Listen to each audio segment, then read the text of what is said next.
Are we live? We are. Fantastic. Are we? Can you hear me? Can you hear me now? Just keep tapping. Nothing. Just keep tapping. Okay.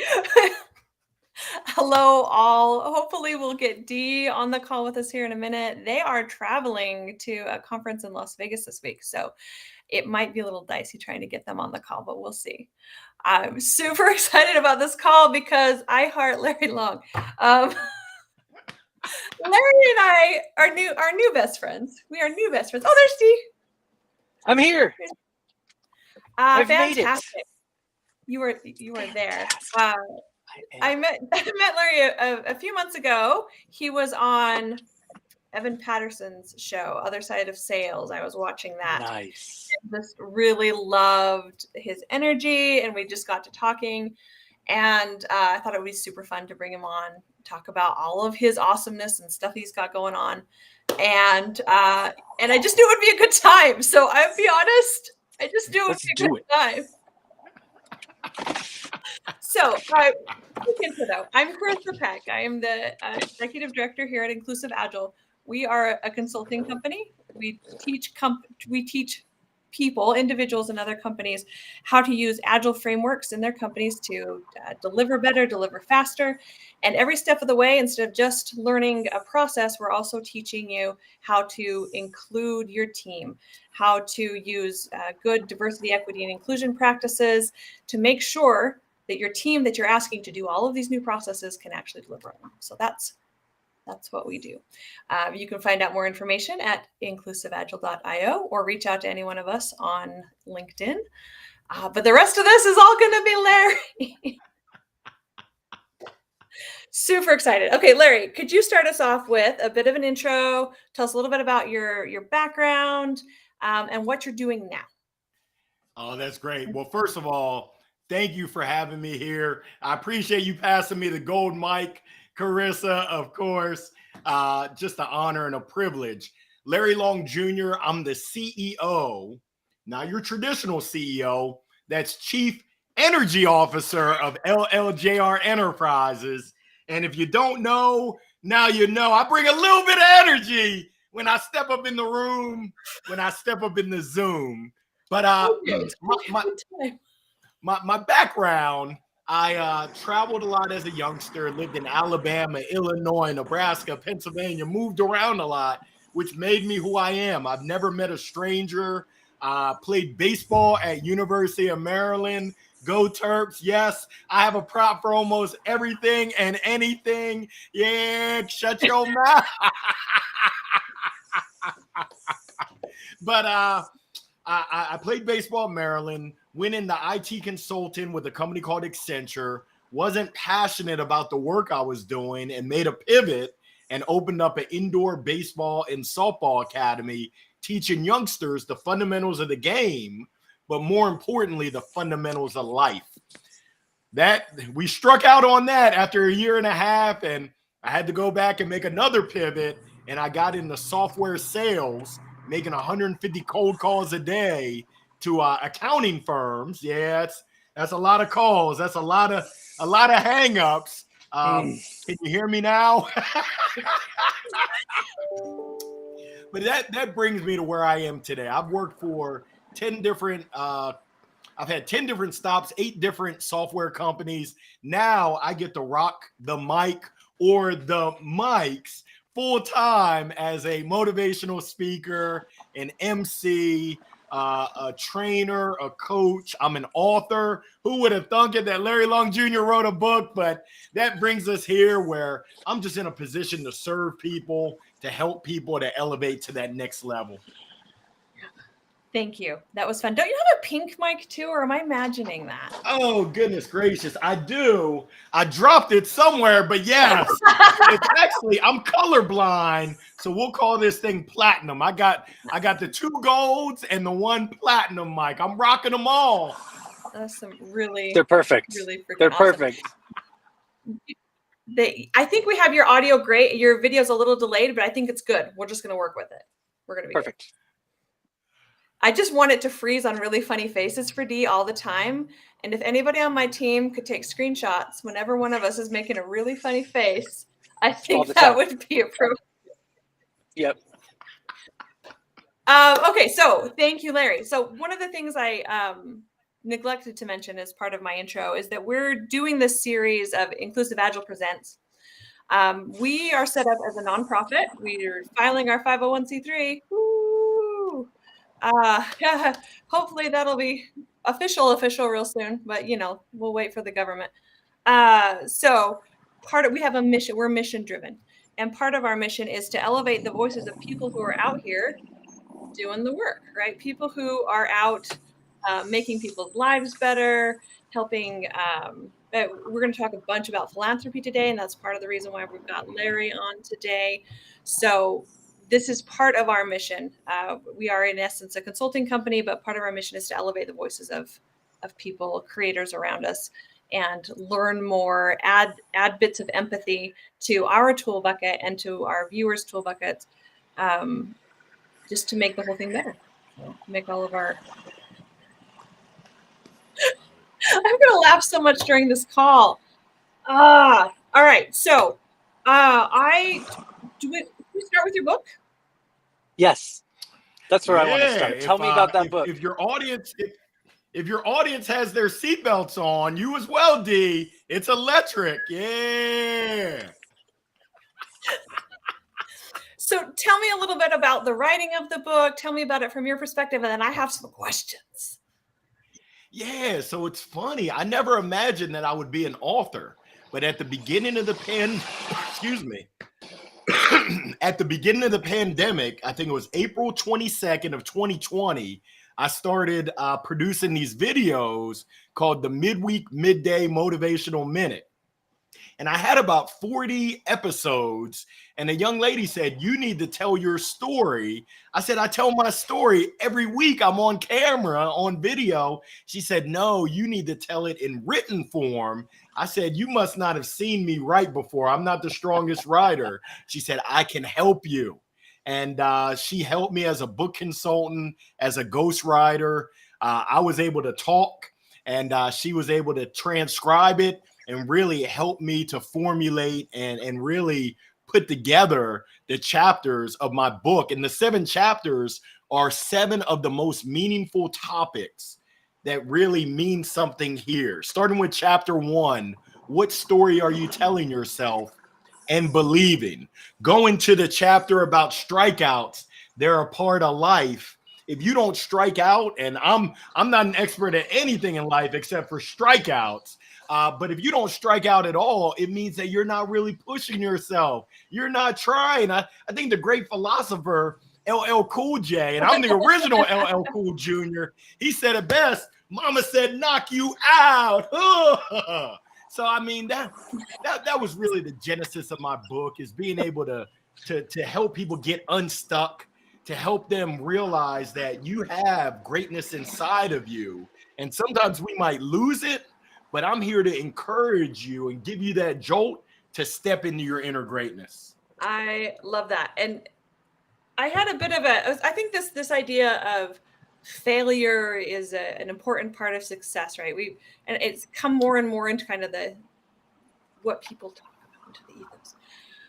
And I'm like, oh yeah, that's true. That's so great.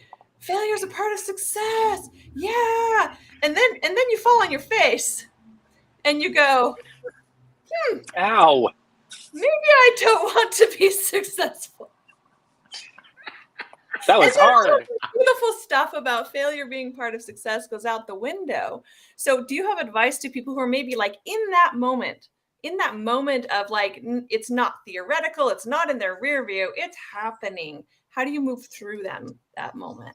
Yeah, that's a great point right there. And I'm just here. I've heard it before. Failure isn't final. And it really depends on your perspective. Like, how do you define failure?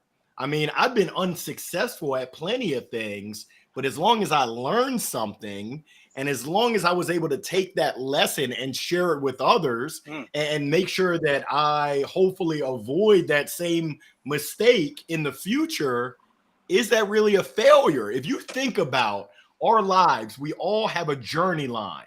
And most times there's highs and there's lows along that journey line. Mhm. As I look back through my 44 years, almost 45 years, some of those unsuccessful attempts, some of those lows have led to some of my greatest highs, some of my best learnings in life.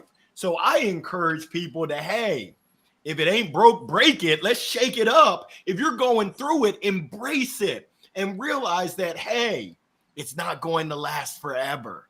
This is an opportunity for you to learn, for you to grow. I mean, you think about it, I don't have a green thumb, but I know you got to give it water.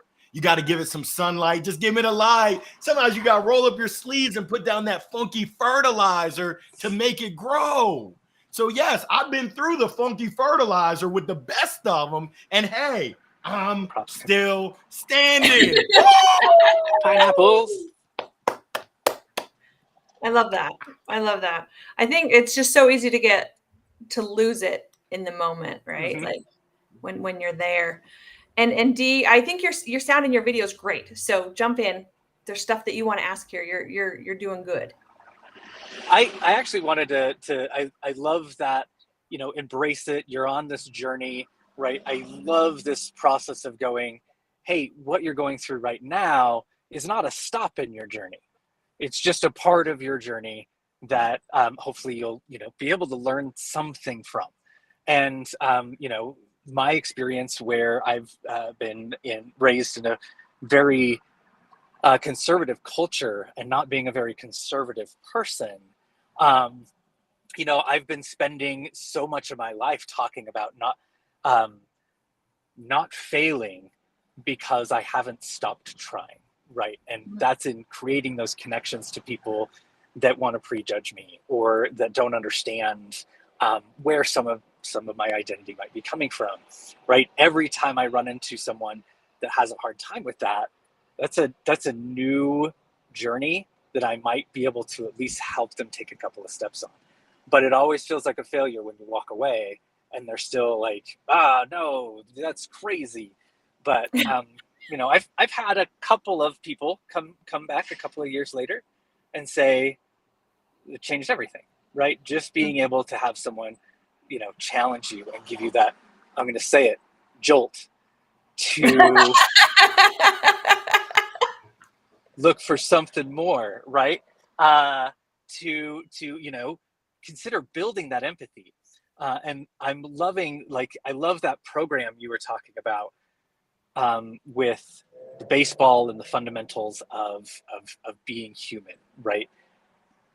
Would you be open to just telling me one of your favorite parts of that particular analogy that you like to use with the kids? Yeah, well, it's the message is universal for youngsters and for oldsters. I mean, I'm not the springest of chickens here, but it really comes down to the fun. It comes down to the fundamentals, D. And when I spell fundamentals, there's a capital F, capital U, and capital N, and then dimentals. You got to have fun. And when I think about the ABCs of life, I think it's about action. Sometimes fear paralyzes us. No, and this is me included. When I don't know or I've never done something before, I can be paralyzed. And what I've learned is take action right now. Ready, set, go. Ooh. You're going to learn. B is belief. And I don't know if you rock with Journey. Don't stop believing. Don't get me singing. I have you Everyone crying. rocks with that. It's a law. Mm-hmm. I'm pretty sure it's a law. Okay. Yeah. I love Group it. conscious. And my goal, D, I love how you sew into other people. I try to boost people up with that confidence, with that courage. And it's happened to me. I work with a coach. What's up, Coach Kristen? She Sub Coach Kristen has so much belief. Yeah, she's amazing. So she believes more in me than sometimes I believe in myself. And surrounding yourself with those people, it makes a world of difference so that you can dream with the E energy to get you going and having fun. I mean, I said ABCs, but the alphabet continues, and the positive people, you want to take that in. The people that challenge you, you want to take that in. Mm-hmm. But for the negative Nancy's, negative Nellies, negative Neds, their opinion of you is none of your business. None of your business. Thank you. I love that. I wouldn't know D if it wasn't for a failure in my life, for an unsuccessful moment. I would not be here. I would not know D or Brett or anybody here, but like I met D a couple years ago. So I'm learning to be more grateful for that. And I love that perspective, Carissa. When we wake up in the morning, we have a choice. It's not in, it's really, and I talk about this in my book about the intentionality and us taking control versus letting outside forces control us. We can't control outside forces. There's layoffs going on right now. There's violence, there's crime, there's the economy, there's still the pandemic. The list goes on and on of the stuff that we're surrounded by.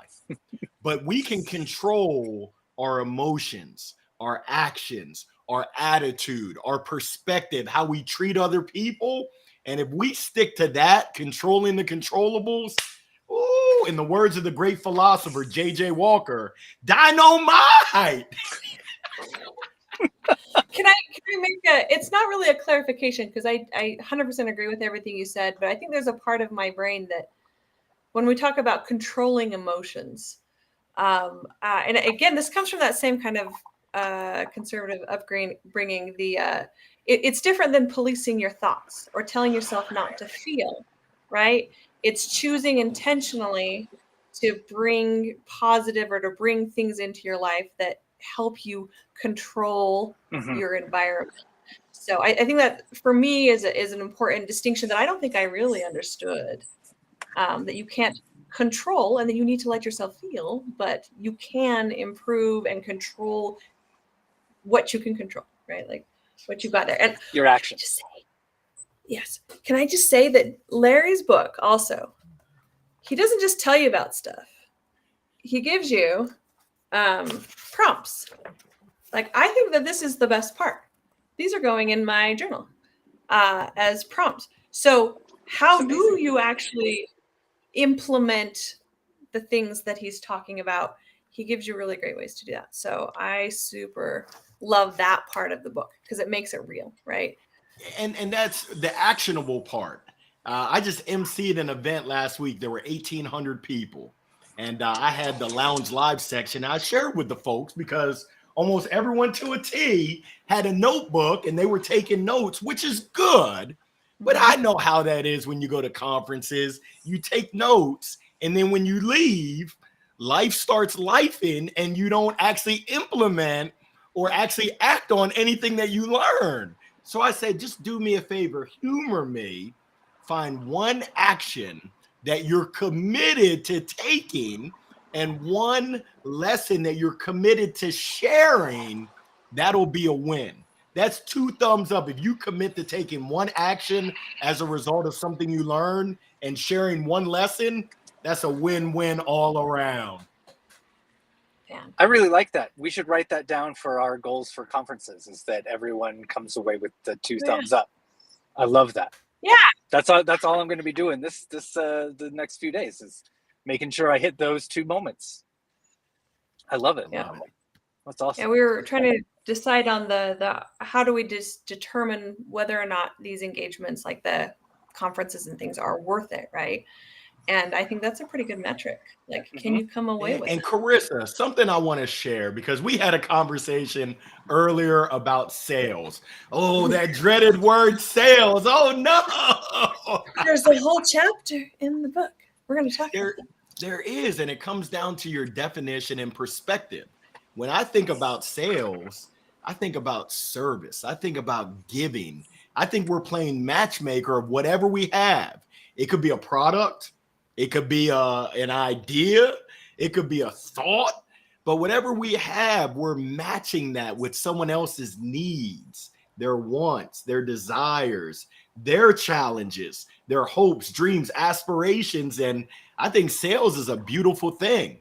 I'm about to go pick up my kids in afternoon car line. Their teachers are selling them ideas that, hey, you want to be an independent thinker. As parents, every morning, I'm selling, hey, get your little behinds up. We got to go to school. If you're in an interview, you're selling that you can benefit that organization, that person who's interviewing you. So I think we're all selling at a lot of points in life. And it's really about service. It's about giving. It's about partnering, which leads to my point about relationships. Mm-hmm. When I go to conferences, can I cultivate new relationships? And then can I deepen those existing relationships, which takes work as well as intentionality. If you're just willy-nilly, just kind of flying by the seat of your pants, good luck. I mean, you're going to Vegas, you might get lucky, but many times it's going to be snake eyes. But if you have that intentionality of, you know what, I want to meet these 3 people and I want to see how I can serve them, what I can do to be a resource to them.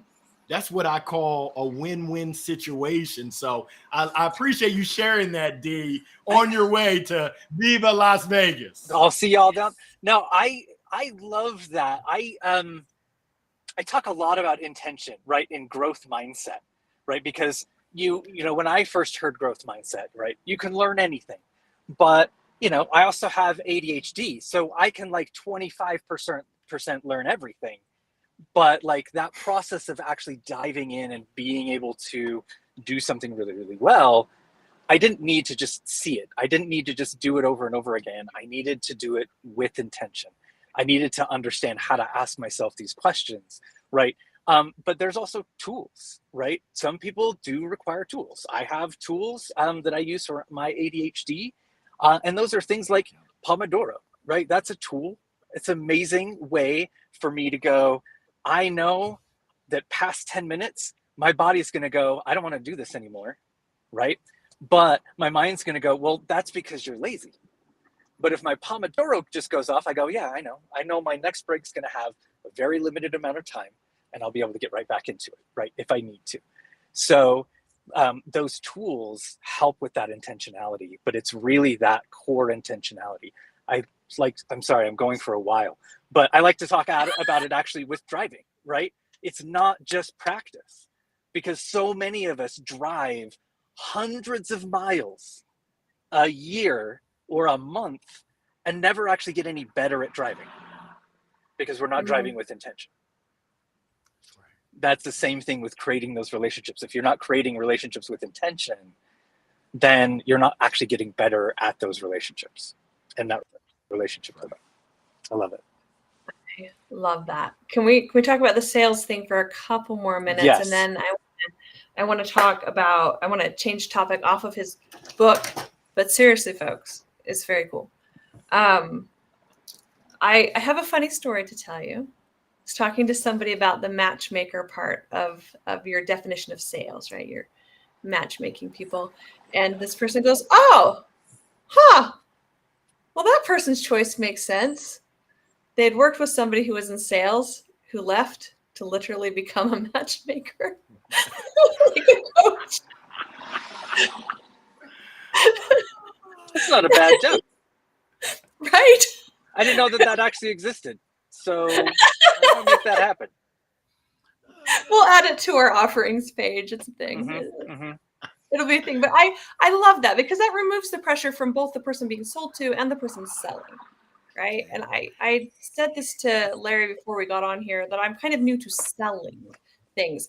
And after reading that and reading the definition, I'm like, no, I'm new to asking people for money. That's what I'm new to. I'm not new to like talking about these ideas that I love and talking about the benefit and how we can do all of that. So that reframe just, I think, helps people feel a lot better about both sides of the transaction. Big time. It's a partnership. Yeah. And my original keynote was sales is not a 4-letter word.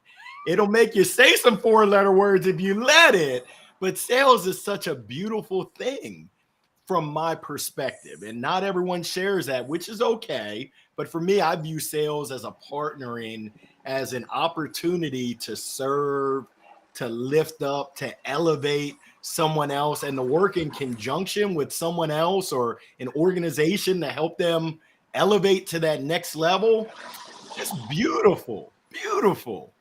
Yeah, I really love that. Like that's Agree. super helpful for me today. Yeah, you have another focusing thing on on that? that service. Yeah, I did. I love that focus on, you know, if I'm selling you and I don't plan on serving you, then yeah, that's a toxic sales experience, right? Which is really, as you're saying, a toxic relationship, right? It's I actually want something out of you in exchange for my time and energy, but I have no interest in you. And I think that's actually what makes a huge difference in the conversations that we often have with clients, because we haven't had a single client go, "Oh, I don't need this," right? We've had some go, how was I supposed to know I was supposed to ask for this, right? Like, how do we, what, no one's talking, why aren't we talking about this, right? But what I love about those is, and why I think it works so well, is I'm not there just to sell and have them pay me some money, right? If I wanted to do that, I'd go and sell SAFE certifications. But I don't. I want to be part of behavior change, right? I want to be part of that person, whoever is in that decision making, feeling like they are now successful while doing less, right? By listening more and doing less, they become more successful and generally, usually a little bit happier, because they see the other systems in their lives that are affecting them, and they can start going, well, oh, I actually can change the way I react to this, and I can improve this relationship with intention. So that service, I think, makes the biggest difference in good sales, for sure. For sure. Love it. I love it. Any final thoughts on that? Because I want to shift topics. I love what Dee said. It's all about impact and positive impact. We have an impact on others All the time. many times we don't know. It's either this 2 thumbs up or womp womp. If you're intentional, you're about service, you can have that positive impact. Or you could take a womp womp impact and turn it into a positive one, right? Because you're open to that feedback of, I'm not here just to get you to like me and you can't. I'm here to actually build this system together, right? I want us, I mean, let's be real. Both of us have ADHD, so we really just want people to like us real bad, like love bomb everybody. But yeah, it's not what it's really about, right? Right. I mean, liking me and knowing me is a service to people, because Krista doesn't. What? Anyway, Krista, what did you want to go on to next? What were you going to say there, Dee? Agree. Smile. Dance. I don't know. Lots of things could have fit in the end. You're probably just going to make fun of me because my opening line often is, "Hey, I just met you, Larry. Can we be best friends?" Can we be best friends? It's amazing. And I don't make fun of it. It's incredible. Anytime. Come on now. Yeah. See? Oh my gosh. So do you bring your props to like doing keynote speeches and stuff? Like, are they a key part of how you do this conversation? Or is it a way to really bring like the virtual space together? It depends on the audience. I mean, you got to coordinate, D. I got to keep you on your toes. I'm colorblind, but I'm platinumed out. That's some high quality platinum materials right there. Ooh. So pretty. Thank you. Thank you for that. Okay. Larry, when we first talked about you coming on, I said, hey, any topic that's kind of around the diversity, equity, inclusion, like inclusivity space, what do you want to talk about? And you told me you'd like to talk about volunteering and philanthropy and some of the projects that you're involved in. So take us away. Where do you want to start? Thank you so much. And just to give folks some background, I grew up in VA, Veterans Administration medical centers around the US. Both of my parents served our veterans. So at an early age, it was ingrained in me that it's our responsibility to serve others that might not have the same blessings. They might not just be as privileged as we are. And I grew up not wealthy, but certainly rich in love, rich in my parents' presence. So I serve on the board at WakeMed Foundation. And the past 3 years, I've been a volunteer fundraiser, raising money as well as getting awareness out in the community and communities about this amazing healthcare system that supports the community regardless of your income. You might have one hospital bed with a CEO. You might have another hospital bed with someone who's unhoused, and they're going to receive the same care, the same love, the same treatment. And WakeMed Foundation is the philanthropic arm to provide the resources financially for the innovation, for the care.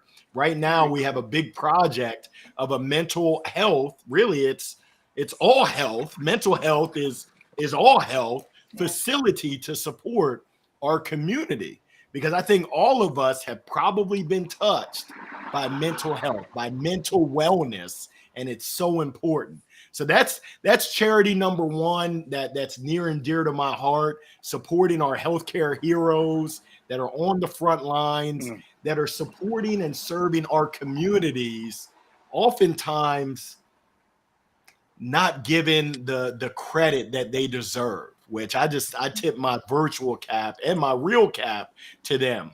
The second charity is called Echo, and it used to be called Helios, but we merged with another nonprofit called Audacity Labs. And our goal is to support entrepreneurship in the Durham community and throughout North Carolina, but specifically Durham. Helios, our focus was on necessity-driven entrepreneurs. So folks who couldn't get a traditional job, whether it was due to a light record, whether it was due to childcare concerns, whatever it was, their only option was to create their own business. We provide support and programs to assist them. Audacity Labs was focused on giving middle schoolers and high schoolers access and exposure to entrepreneurship. Not that they had to start a business, but that they were able to see that this is a potential option when I grow up to be an entrepreneur. So we said, hey, there's so much synergy. There's so much congruence with entrepreneurship, whether it's for necessity driven or whether it's for our youngsters. Let's come together. And the work that we're doing is absolutely amazing. Awesome. Okay, so I don't want to lose the other one, but I have a specific question about Echo. Tell me what the program's like. Like what do you do in the program? Yeah.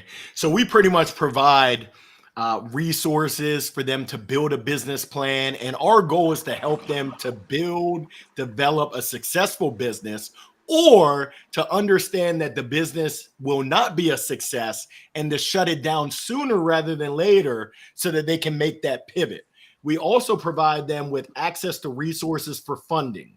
We all know how difficult it is, especially for Black, brown women, to attain funding out there to support the business. And I know from experience, without funding, good luck having a business. That led to my business, my unsuccessful first attempt at business due to funding. So we provide that support, as well as through the first initial 12-month program. Afterwards, we provide mentorship. So you're going to continue to have that relationship, that support system, Hercules, of someone that's cheering you on, of someone who's there to support you along your journey, along the twists and turns, the ups and the downs, the highs and the lows, to support you.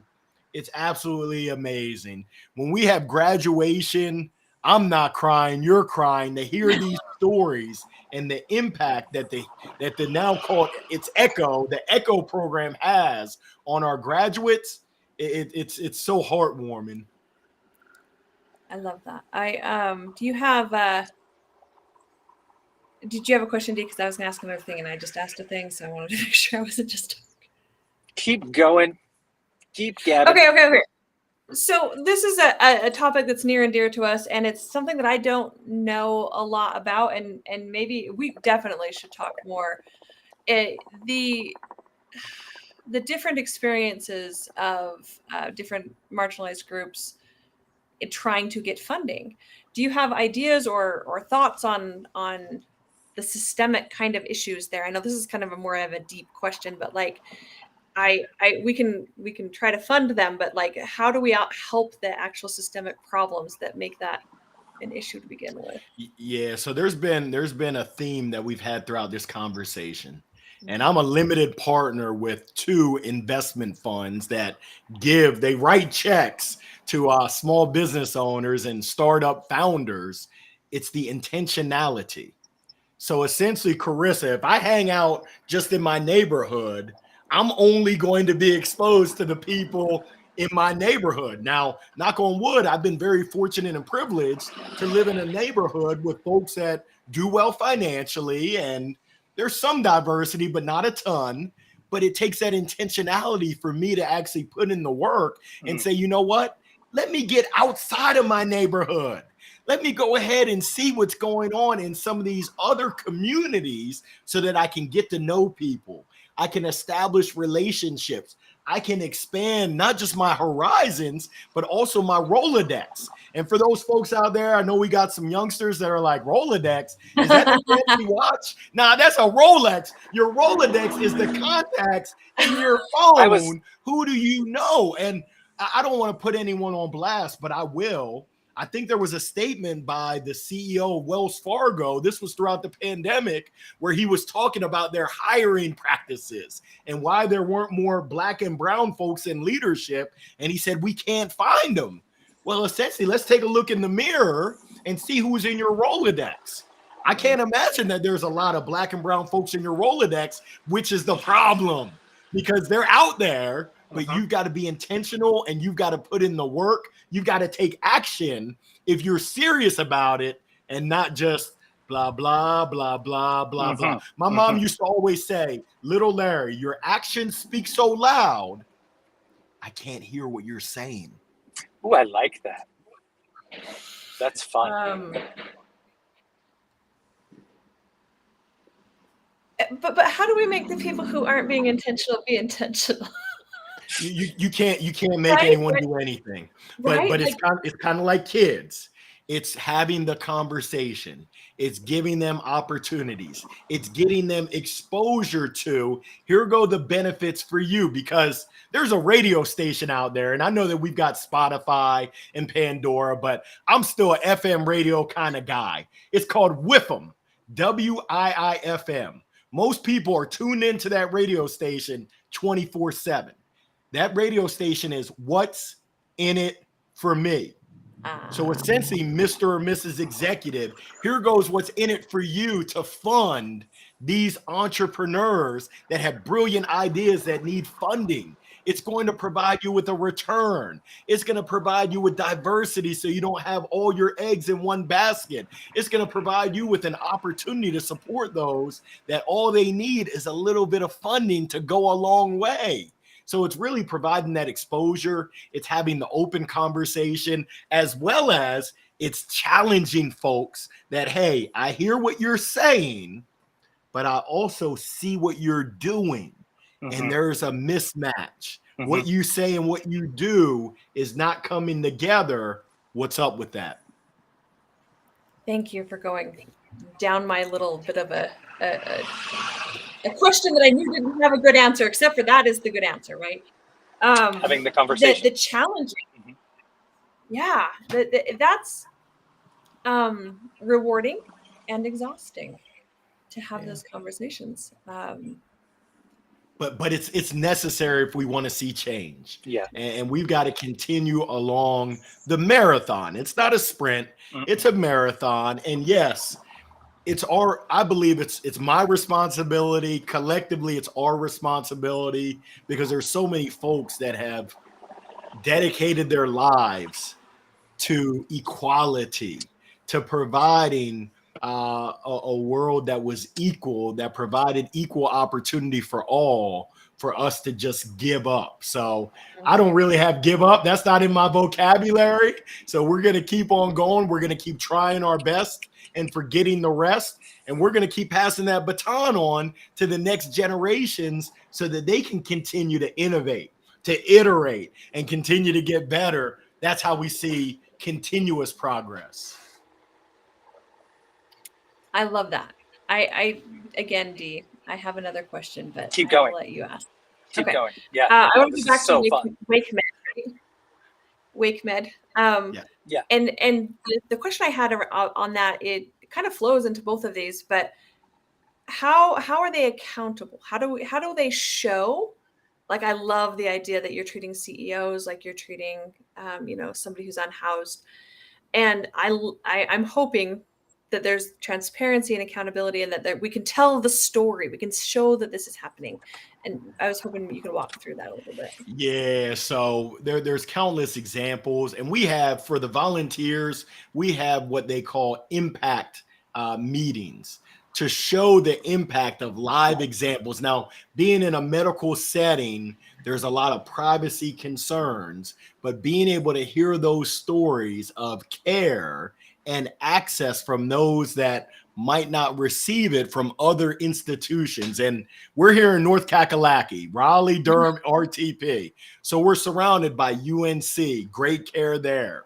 Duke University, great care there. A lot of research, but WakeMed is the community hospital in Wake County for the community, all in the community, regardless of what your income level, regardless of what your bank account looks like. And in terms of that accountability, the information is publicly available. Awesome. And as a member of the board, I've been privileged to have seen from the last 3 years as a volunteer fundraiser, asking folks to donate their hard-earned money to a cause that I believe in, to be able to share the stories of innovation, the stories of actual care that was needed, and not just care of let's get them in and let's get them out, but let's provide that care. The stories of taking care of their employees. I had the opportunity to speak with Donald Ginsler. I might have mispronounced his name, but he's the CEO.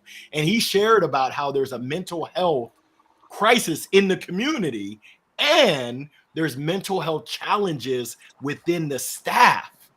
If you think about it, these last 3 years with the pandemic, with everything that's been going on, that takes a toll on our frontline heroes. So he has a plan, and they're taking action to provide that support, not just externally, but also internally. I serve on a board that looks at scholarship and grant applications for folks that are looking to up level their knowledge as well as their team's knowledge. There's another grant that looks at innovations in terms of areas that we can continue to innovate within healthcare. It's unbelievable, but it's even more unbelievable when you hear the actual stories versus just surface level. And that's where the impact meetings get into what they're doing with heart and vascular. I can't even spell vascular, but I know they're doing amazing things with this heart to keep them beating. What they're doing within our children, the NICU, the neonatal intensive care. And coming up this Saturday, I don't play kickball. I might hurt somebody, but me, my wife, my 13-year-old son, my 9-year-old daughter, we're volunteering at Kick It for Kids, which is a big fundraiser. It's a kickball tournament to support WakeMed Children's, supporting our kids, supporting our emergency kids department, putting our money where our mouth is. That's fantastic. I love that. We've had a couple of our recent guests have been with kind of parallel things with a company called a foundation called Glow Preemies. They support Black NICU families. Have you heard or talked with them? Yeah, we had Ashley Randolph on, one of my new favorite people, and Kimberly Reyes from All the Unexpected. We're going to have her on next week to do a longer show and share more about what she's doing. Yeah, she's going to bring some of her documentaries and things that she's done. these things are so interconnected, right? You might ask, why is a company who teaches Agile talking about like NICUs? But how do we support these families, right? These families that have their babies in the NICU, and then they got to come to work, and if they got to put on a happy face, and they got to get their stuff done, and they got to be there between 9 and 5 because the boss is watching. So raising awareness about all of these things improves the world of work, and that's all of that plays into that same system. We talk about systems thinking a lot, but like people bring all of this to work with them. So that's part of our mission. Because we're not telling two different stories, right? We have one story. We have one journey we're on, and we go to work, and that's part of our journey, and we go home, and that's part of our journey. And we're finding so much evidence that these two realms are tightly coupled, right? From your boss is more likely to have an influence on your mental health, partner, and your therapist, right? So if your management isn't ready to create psychological safety, as someone else said, don't manage humans. Just don't do it. Find something else that you're going to do. Dr. Timothy Clark in Psychological Safety book. Is that what it's called? Yeah. Okay. Yeah. But it's that story comes with you, right? And so right now, as I'm traveling, right, I'm traveling while trans. That's just what's going to happen, right? Which means that story makes it all the way to Vegas with me, right? And it comes with me as I have my initial conversations. It will affect how safe I feel initially because of small and somewhat large interactions I've already had in a 2-hour drive. So that story comes with me and affects me as I walk onto, and I'm speaking from my own experiences, but I understand, the levels of intersectionality that will hit other people for tons of different things. We have a mental health crisis because we can't bring our mental health to work. Absolutely. We do have just a couple minutes left. I don't see any questions in the chat, but if we do have some, somebody let me know because I did see one, and I just want to let Darren Peck know, yeah, we can be best friends. I think it runs in the family. Maybe a little bit. Darren's not like this in general. You've got to be special. That's a big deal for Darren to say that. It's also a big deal for anyone else who I'm best friends with. It's also a big deal, but I'm more expressive in general than he is. I wanted to go back though to this conversation about stories because you start your book off with that. And as a team, we've been working on using it. It's different tint, a different direction with this. We've been working on the skill of when we're giving feedback or we're trying to open up a difficult conversation, reframing that by, it occurs to me, or the story I'm telling myself in this moment is this, because the stories are so powerful. And I loved the other idea of like retelling that story, like reworking that story in a way to where you have a positive feeling. And I feel like that's where you're going with your book is like the story you're telling yourself about yourself and about your universe. I'd love to talk about that for a few more minutes if we have some time. Yeah, well, from my experience, and Coach Kristen shared this. She said, Larry, when you talk about everyone else, you're so uplifting. You're so supportive of everyone else. When we start talking about you, that person in the mirror, womp womp, the story that you tell is so negative, doom and gloom. It's ugly. She said, I don't know if you know this, but that's holding you back. So that chapter right there was really a chapter to myself that, Larry, even though you expect the best, that's okay. By you talking more smack to yourself, you're holding yourself down. You're pulling yourself down. The story that we tell ourselves, the words that we use about ourselves, it has an impact on us. And it's our choice, whether it has a positive impact because we're encouraging ourselves, or the other way around, which was what I was doing. And I can trace it back to, as a youngster, my father was he ran track at University of Maryland. I played baseball, and in baseball, you're going to fail a lot more than you succeed. So there was a lot of negative, don't strike out. Oh, you suck, Larry. What are you doing? You got to do better. Whereas now, and it takes intention, and I'm not perfect, but I'm really focused on how can I reframe that story that I say to myself, Larry, it's okay. Get back at it, and let's go ahead and try it a different way. Hey, brush yourself off. Let's give it another whirl versus you suck, Larry. So it's really, I'm just hopeful that anyone else that might be challenged with it, maybe I'm the only one, but I don't think so, will view me as an example of you can encourage yourself, support yourself, lift yourself up, and not have this shame and not have the negative relationship with unsuccessful attempts. My relationship with failure, it wasn't the most supportive to help me going forward. I viewed unsuccessful attempts as, that's terrible. Oh, what are you doing? Oh, woe is me. And it's like, no, it's okay. Give yourself some grace. Give yourself permission to not be successful every time, and to learn and to get back at it and do it with a smile.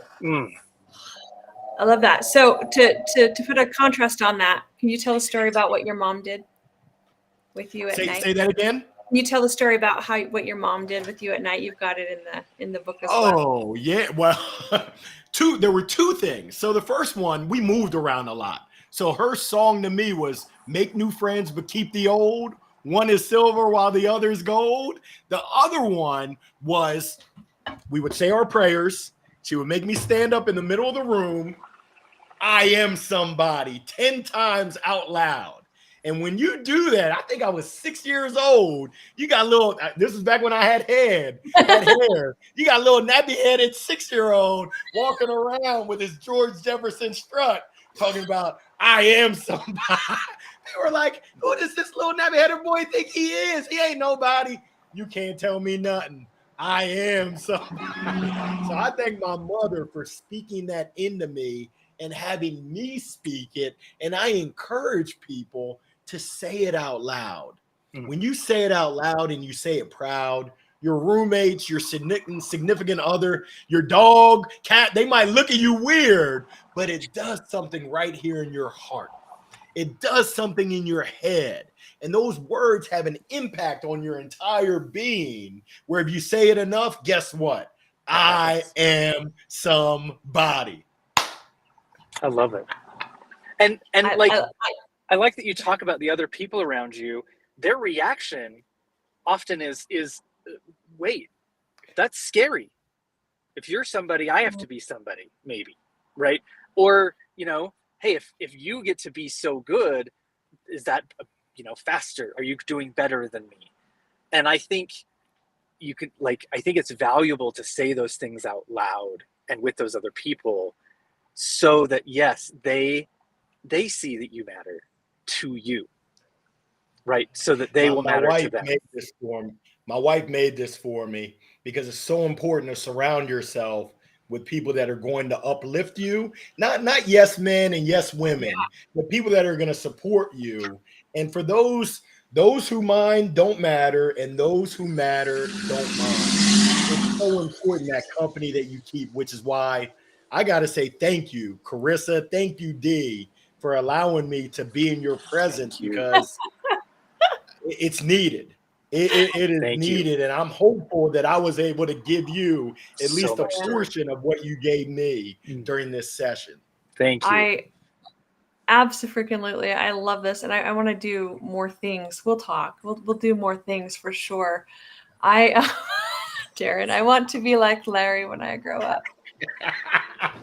Oh, no, you don't. Oh, don't say that.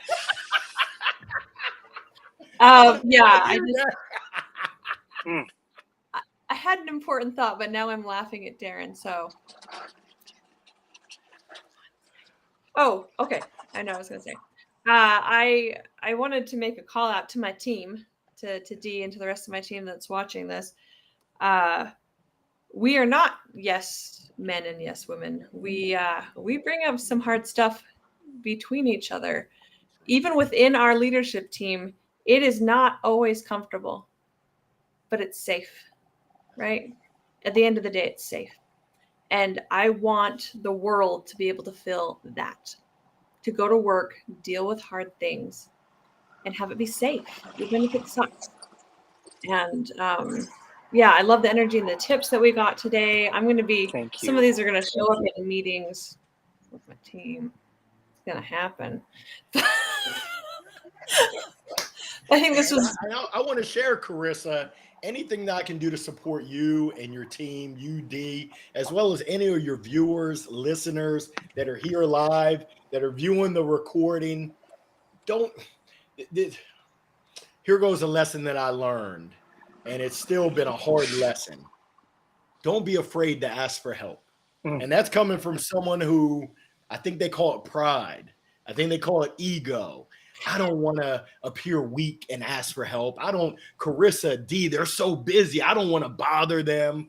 No, bother them. Bother, because most people, 98% of people love to help if you ask. And I've been on the sideline where it's like I wanted to ask, but I was scared. I didn't want to put someone out. I didn't want to appear weak. And what I've learned is that when you make that ask, you now open it up for people to serve you, which people love to serve other people. And then it's your responsibility to pass that along to someone else with intentionality. So it's such a beautiful thing. That would be kind of my lasting impression is don't hesitate. Don't not ask for help because of your fear. Ask for help. That is because I was just sitting here going, yeah, okay, I'm sure that I will reach out, because I have so many things that I think would be really fun to connect with you and work with you on. But my brain went to Larry Long's very busy, right? Larry Long is going to be talking to 1,500 people later. So thank you. I think that little piece of advice, because we all are. And if you reach out to great people that are there to help, they'll also tell you when they can't. That's right? They'll also help you know, I can't. Why don't we go this way? That's right. Yep. Love that. Okay, I think we should end there. Brandy is going to put back up on the screen the QR codes for the different foundations, charities. I'm using the wrong word that Larry mentioned. These projects, missions that Larry mentioned, and so excited. Thank you again, Larry, and we will talk to you soon. Thank you, Larry. I appreciate it. Everyone have a good day. You as well.